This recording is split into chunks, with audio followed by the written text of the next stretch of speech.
من قلب الأقصر وبما لها من إطلالة حضارية عريقة.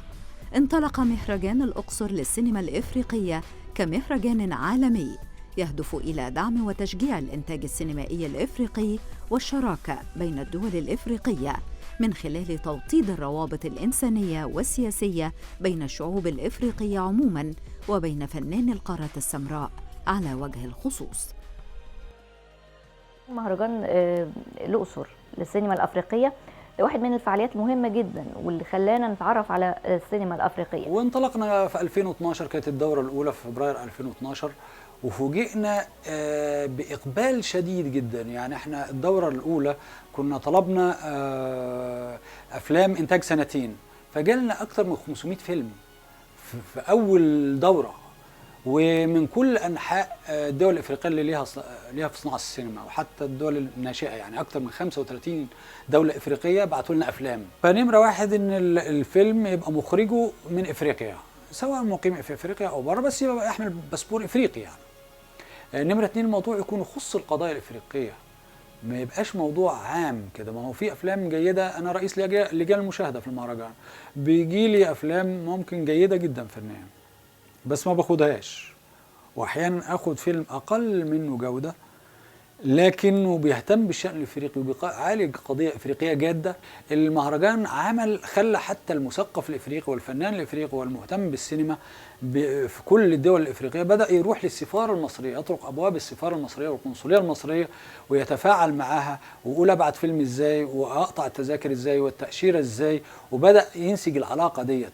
بدأ أثناء الانعقاد المهرجان بتبقى لينا فعاليات، احنا بنعمل فعاليات حتى سياحية، نلفف الضيوف، نعمل لهم رحلات على المعابد المصرية، وفي جرعة تثقيف عن مصر وعن حضارتها وعن سياحتها، أماكن سياحية فيها.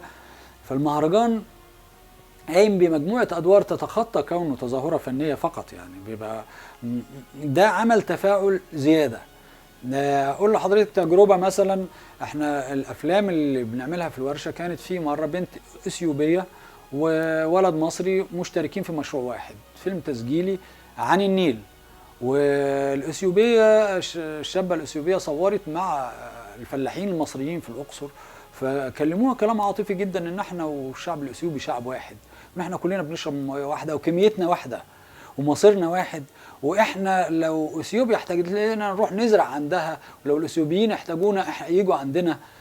المخرجه من التاثر عيطت وهي بتصور، وقالت انا الفيلم ده تجربه مهمه في حياتي، عمل لي حاجه حقيقيه في حياتي. انا هعرض الفيلم ده على الشباب الاثيوبي والجمهور الاثيوبي عشان اقول لهم ان احنا بعيدا عن السياسه وبعيدا عن المشكلات السياسيه، لا، في شعب واحد بيشرب من ميه واحده.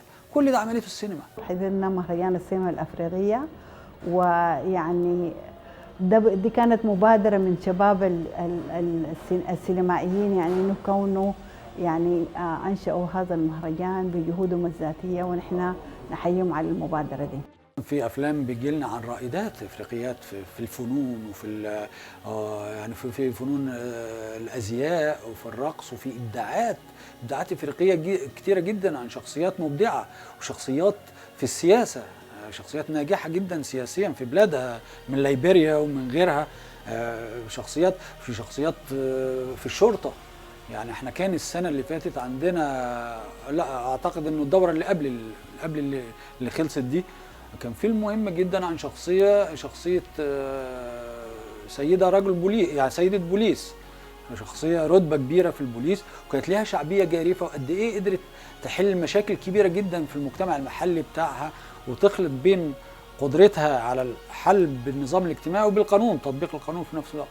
يعني اقصد اقول لك انه لا، المراه الافريقيه مراه قويه جدا، وحتى في تحملها للسلبيات والصراعات هي باينه شخصيتها القويه، مش ضحيه يعني ضعيفه، لا، ده قويه، شخصيه قويه، وفيهم رائدات زي ما بقول لك في كل المجالات وحتى في الخارج. يعني في شخصيات جدا لامعه بره وفاتحين مشروعات ناجحه ومشروعات ثقافيه ومشروعات انتاجيه.